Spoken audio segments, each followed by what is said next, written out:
¿Jeffrey Epstein realmente terminó con su vida, o hubo algo mucho más grande oculto detrás de puertas cerradas? Esa es la pregunta que se ha negado a desaparecer durante años, y en una audiencia del Senado, volvió con una fuerza que nadie en esa sala pudo ignorar. Lo que comenzó como un intercambio rutinario rápidamente se convirtió en un momento que dejó incluso a funcionarios experimentados buscando respuestas. Porque cuando el senador John Kennedy se inclinó hacia adelante y lanzó esa pregunta, todo cambió. El tono se transformó.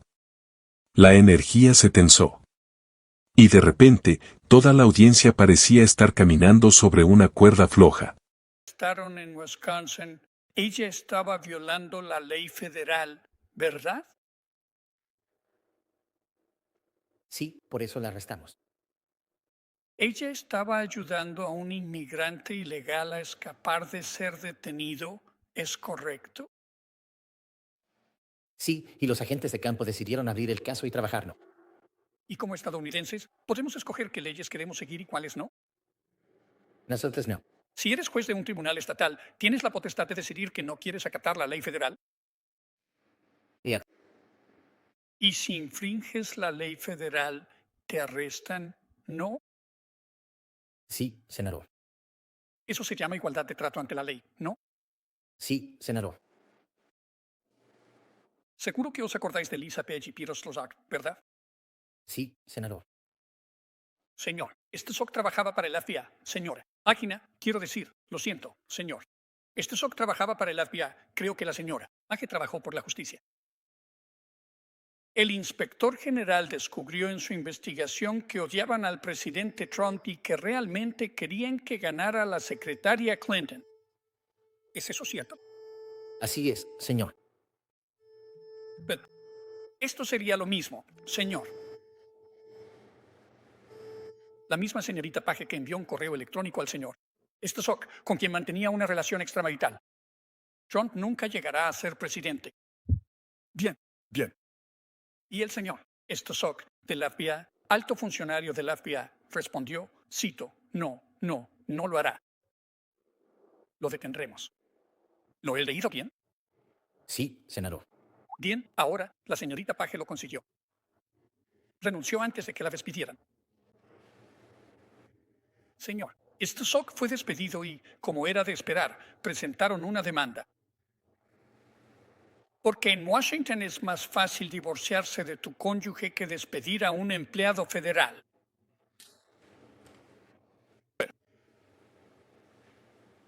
¿Por qué el FBI le dio al señor Strzok 1,2 millones de dólares y la señora Página $800,000 para resolver una demanda? Senador, desconozco si se llegó a un acuerdo durante la administración anterior, OMS, ¿Tomó la decisión? el anterior Departamento de Justicia, OMS. ¿En el anterior Departamento de Justicia? La resolución de ese tipo de casos solo puede provenir del fiscal general, que sería el fiscal general Merrick Garland. Entonces el fiscal general decidió darle al señor Strzok 1,2 millones de dólares y la señora Página $800,000. $1,000 después de ser despedidos por interferir activamente en las elecciones de 2016. ¿Es correcto? Según tengo entendido, ese fue un acuerdo al que llegaron. Pásame el cubo para bonitar, por favor. El portátil de Hunter Biden. En octubre de 2016, poco antes de las elecciones, el New York Post publicó un artículo que tuvo una amplia repercusión. Hablando del señor. El plan de tráfico de influencias de Hunter Biden, basado en su ordenador portátil. Un par de semanas después, el entonces secretario de Estado, que pronto sería secretario de Estado, Anthony Blinken, organizó un grupo de 51 supuestos expertos en inteligencia. En la lista había auténticas estrellas del rock: Gene Clappe, John Brennan, Michael Hayden, Leon Panetta, y dijeron, no, la historia en el New York Post no es cierta. Se basa en desinformación rusa. ¿Te acuerdas de eso? Sí, senador, como el principal investigador del Rusiagate para el Comité de Inteligencia de la Cámara. Sí. Sí. El FBI tuvo la laptop durante 10 meses, ¿verdad? Así es, senador. Entonces el FBI sabía justo antes de las elecciones que no era desinformación rusa, ¿cierto? Y eso fue confirmado por el informe del inspector general. Sí. ¿Quién en el FBI se negó a permitir que el FBI le dijera la verdad al pueblo estadounidense? No tengo ese nombre delante, señor. Bueno, ¿mirarías? Lo haré, señor. Me gustaría saberlo. Me gustaría un nombre. No es una división. Me gustaría saber el nombre. Persona con cerebro y corazón atiendo. Sí, señor.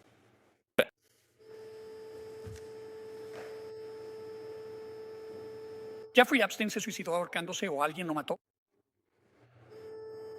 Senador, creo que se suicidó ahorcándose en una celda del Centro Metropolitano de Detención.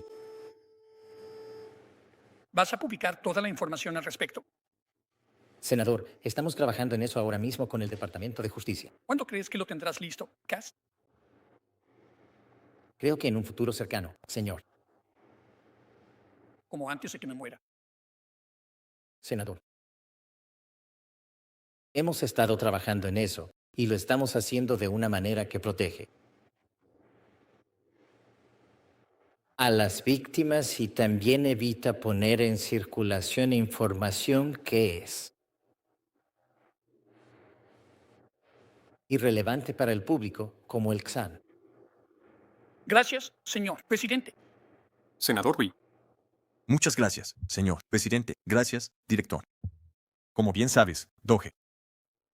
Lo que ocurrió después no solo levantó sospechas, planteó serias dudas sobre lo que se le ha dicho al público, lo que se ha ocultado y si la verdad completa sigue fuera de alcance.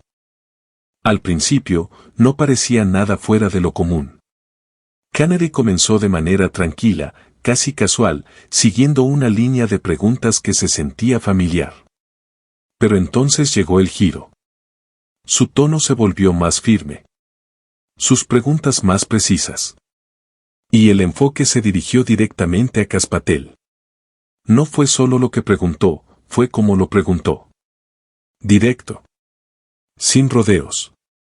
Imposible de esquivar.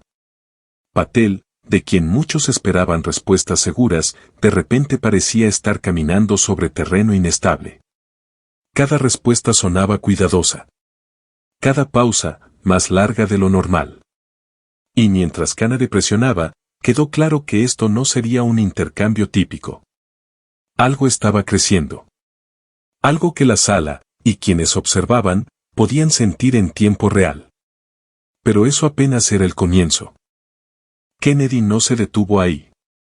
Cambió de rumbo y sacó a la luz algo que inmediatamente captó la atención, los pagos controversiales relacionados con exfuncionarios del FBI. Nombres que ya habían estado envueltos en polémica regresaron al centro del escenario. Las preguntas sobre responsabilidad se transformaron en preguntas sobre decisiones tomadas a puerta cerrada. ¿Por qué se pagaron millones? ¿Quién lo autorizó? Y lo más importante, ¿por qué Patel no podía dar una respuesta clara? Las respuestas parecían incompletas. No necesariamente incorrectas, pero tampoco completas. Y esa diferencia importaba. Porque en momentos así, lo que no se dice puede pesar más que lo que sí. La tensión en la sala no solo aumentó, se volvió más densa. Y mientras Kennedy continuaba, quedó claro que no solo estaba haciendo preguntas. Estaba armando una narrativa frente a todos. Luego vino otro giro, esta vez hacia una de las controversias políticas más debatidas en los últimos años. La historia de la laptop.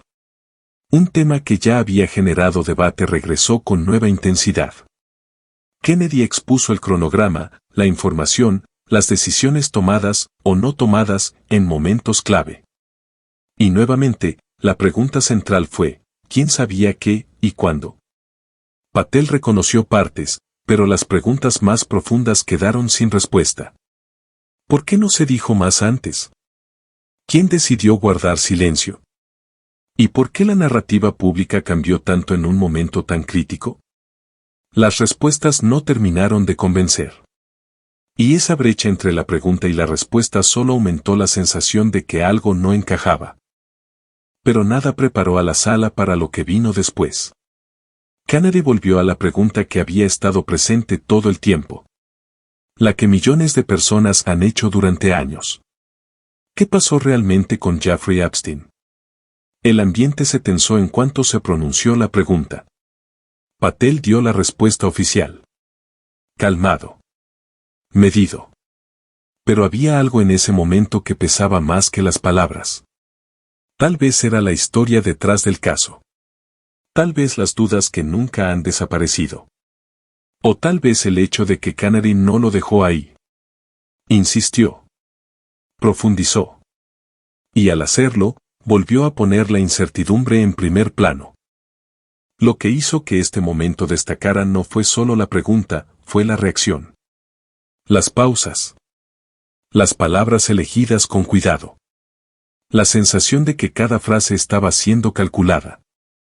Ese tipo de cautela no pasa desapercibida. Y para quienes observaban, solo aumentó el misterio. Porque cuando las respuestas parecen controladas, la gente empieza a preguntarse qué hay detrás. Kennedy no aceptó generalidades. Quería detalles. Fechas. Nombres. Y cuando no los obtuvo, la conversación no terminó, se expandió. Porque ahora la pregunta no era solo sobre Epstein. Era sobre transparencia. Sobre confianza. Sobre si las instituciones realmente están diciendo todo lo que saben. Y Canary siguió presionando. Pasó de lo que ocurrió a lo que vendrá. ¿Cuándo se publicará toda la información? ¿Cuánto tiempo más deberá esperar el público? La respuesta de Patel prometía divulgaciones futuras, pero sin fechas concretas. Y ahí la tensión subió otro nivel. Porque las promesas sin claridad generan más dudas que certezas.